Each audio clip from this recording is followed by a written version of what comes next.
Hi అండి. Welcome to గణితింటి రుచులు. ఈరోజు సింపుల్గా నేను ఒక కారప్పొడి చూపిస్తాను. అన్ని రకాల టిఫిన్స్లోకి మనకు బాగుంటుంది ఇది కాంబినేషను.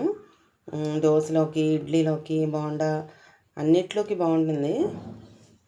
పప్పులు ఏమీ కూడా అవసరం లేకుండా ఓన్లీ ఈ సింపుల్ ఇంగ్రీడియంట్స్ తోటి మనకి టేస్టీగా ఉంటుంది. కారం కారంగా బాగుంటుంది.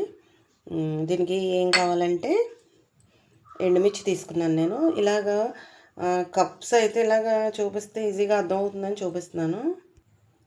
నేను ఇక్కడ ఒక కప్పు ఫుల్గా ఎండుమిర్చి తీసుకున్నాను. ముక్కల కింద తుంపేసి తీసుకున్నాను ఫుల్గా కప్పు. ఈ ఒక హాఫ్ కప్పు ధనియాలు తీసుకున్నాను. ఒక కప్పుకి ఎండుమిర్చికి ఒక హాఫ్ కప్పు ధనియాలు తీసుకున్నాను. కొంచెం ఇది రాక్ సాల్ట్, అది కల్లుప్పు అంటాం కదా, అది ఒక 2 స్పూన్స్ జీలకర్ర తీసుకున్నాను.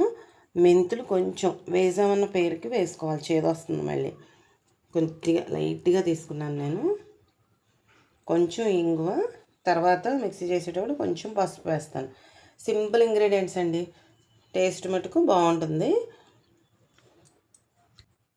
ఇప్పుడు స్టవ్ మీద మనం గిన్నె పెట్టుకుని కొంచెం ఇవి ఎండుమిర్చి అవి కొంచెం దోరగా వేయించుకోవాలి. కొంచెం దలసరిగా ఉన్నదైతే మనకి అడుగున అంటుకోకుండా ఉంటుందన్నమాట. నేను ఇక్కడ 1 స్పూను ఆయిల్ వేస్తున్నాను.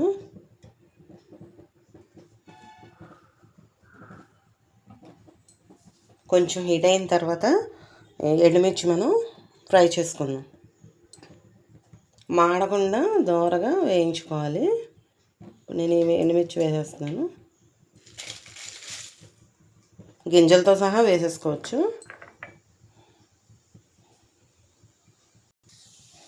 మాడకుండా ఇలా సిమ్లోనే మనం వేయించుకోవాలి. మాడితే మళ్ళీ మనకి టేస్ట్ మారిపోతుంది. ఊరికే తొందరగానే ఫ్రై అయిపోతాయి. ఒక్క 2 మినిట్స్. ఇప్పుడు ఇవి ఫ్రై అయిపోయినాయి, నేను తీసేస్తాను గిన్నెలోకి. ఎండుమిర్చి నేను తీసాను గిన్నెలోకి. ఇందులోనే మనం మళ్ళీ ఈ గిన్నెలోనే కొంచెం ధనియాలు, ఈ ధనియాలు ఉన్నాయి కదా, ఇవి కూడా ఇంకా ఆయిల్ ఏమి అవసరం లేదు, ఈ ఆయిల్లోనే సరిపోతాయి. ధనియాలు ఇవి కూడా దోరగా ఫ్రై చేసుకోవాలి. ఇవి కొంచెం వేగిన తర్వాత అప్పుడు జీలకర్రని మెంతులు వేద్దాం. ఇవి ఫ్రై అవుతున్నాయి కదా, ఇప్పుడు ఇందులోనే ఈ జీలకర్రని ధనియాలు వేసేస్తున్నాను.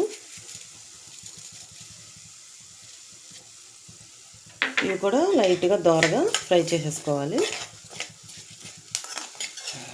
ఇవి క్వాంటిటీ నేను ఇలాగా బౌల్లో అయితే అర్థమవుతుందని చెప్తున్నాను. అదే మామూలుగా మనకి గ్రామ్స్లో అయితే ఒక 50 గ్రామ్స్కి ఎండుమిర్చికి ఒక 30 గ్రామ్స్ దాకా ధనియాలు పడతాయి. ఒక 2 స్పూన్స్ దాకా జీలకర్ర, ఒక్క 1/2 స్పూన్ కొద్దిగా మెంతులు పడతాయి, అంతే సరిపోతాయి. ఇవి కూడా మనకి ధనియాలు బాగా ఫ్రై అయిపోయినాయి. ఇప్పుడు దీన్ని స్టవ్ ఆఫ్ చేసేసి చల్లారనివ్వాలి బాగాని. తర్వాత కొంచెం పసుపు, ఉప్పు అవి వేసి గ్రైండ్ చేసేస్తాను. ఇవి బౌల్లోకి తీసాను, బాగా చల్లారిపోవాలి మనకి. ఇందులోనే నేను కొంచెం ఇంగు వేస్తున్నాను, అలాగే కొంచెం పసుపు.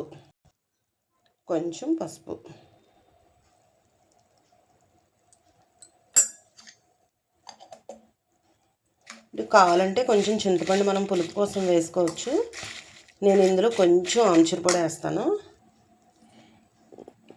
కొంచెం ఒక చిటికెడ వేస్తున్నాను పులుపు కోసం. వేసుకోపోయినా బాగానే ఉంటుంది. మీరు కావాలంటే కొద్దిగా చింతపండు వేసుకోవచ్చు. మనం ఫ్రై చేసేటప్పుడే కొంచెం ఎక్కువ వేసుకున్నా బాగోదు, కొంచెం టేస్ట్ కోసం వేసుకుంటే పులుపు బాగుంటుంది. ఇప్పుడు ఇది చల్లారిపోయాక మిక్సీ వేసి చూపిస్తాను. ఇది బాగా చల్లారిపోయింది. ఇప్పుడు ఇందులో మన టేస్ట్కి తగ్గట్టు కొంచెం సాల్ట్ చూసుకుని ఎవరి టేస్ట్కి తగ్గట్టు వాళ్ళు వేసుకోవటమే.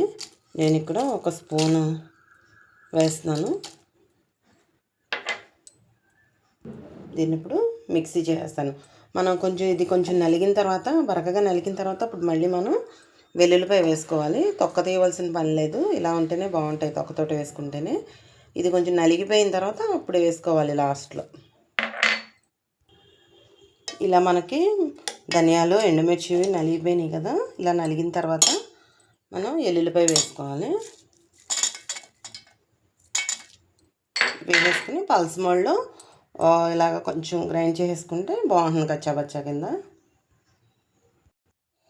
నేను గ్రైండ్ చేసేసి బౌల్లోకి తీసానండి. దీన్ని మనం ఇలా ఎయిర్ టైట్ కంటైనర్లో పెట్టుకుంటే గాజు సీసాలో అలా పెట్టుకుంటే మనకి ఫ్రెష్గా నిల్వ ఉంటుంది. బయట ఉన్నా సరే టిఫిన్స్లోకి మనం ఎప్పుడు కావాలంటే అప్పుడు దోశలోకి వాటిలోకి వేసుకోవచ్చు. ఇప్పుడు నేను దోశ వేసి చూపిస్తాను, నెయ్యి దోశ వేసి చూపిస్తాను. పైన వేసిది కారం దోశ. నేను ఇక్కడ పాన్ పెట్టాను, దోశ వేసి చూపిస్తాను. ఒకటి కారం దోశ వేసి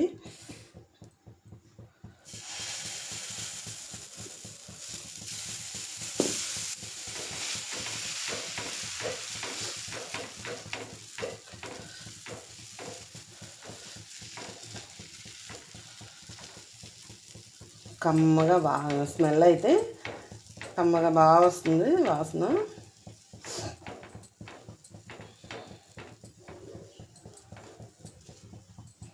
వేసాను కదా ఇప్పుడు చేసిన పొడి,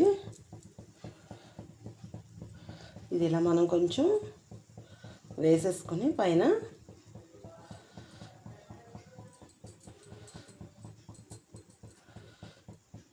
మరీ పేస్ట్గా అయితే బాగోదు పొడి, కొంచెం ఇలా కచ్చాబచ్చాగా ఉంటేనే బాగుంటుంది.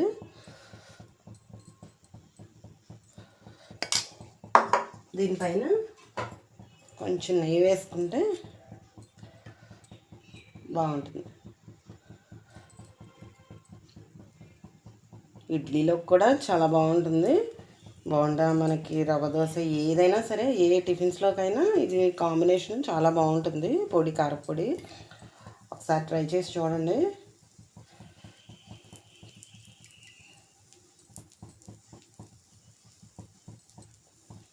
వేసేసుకుని దోశ వేయిన తర్వాత మనం తీసేసుకోవడమే దోశ.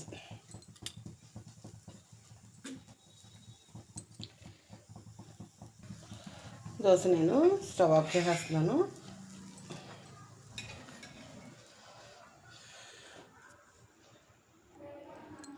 ఇంతేనండి, మనకి రెడీ అయిపోయింది. నేను ఇక్కడ ఇడ్లీని దోశ చూపిస్తున్నాను కాంబినేషన్లో. ఇడ్లీ మీద కూడా మనం ఇలా వేసుకుని తినేటప్పుడు ఇలా వేడివేడిగా నెయ్యి వేసుకుంటే కాంబినేషను సూపర్గా ఉంటుంది. చూసారా, నేను దోశ మీద కూడా ఇలా వేసాను, ఇలా వచ్చింది. దీనికి చట్నీ కాంబినేషన్ లేకపోయినా కూడా, చట్నీ లేకపోయినా కూడా ఇలా అయినా తినేయచ్చు మనం. చట్నీతో తింటే ఇంకా బాగుంటుంది.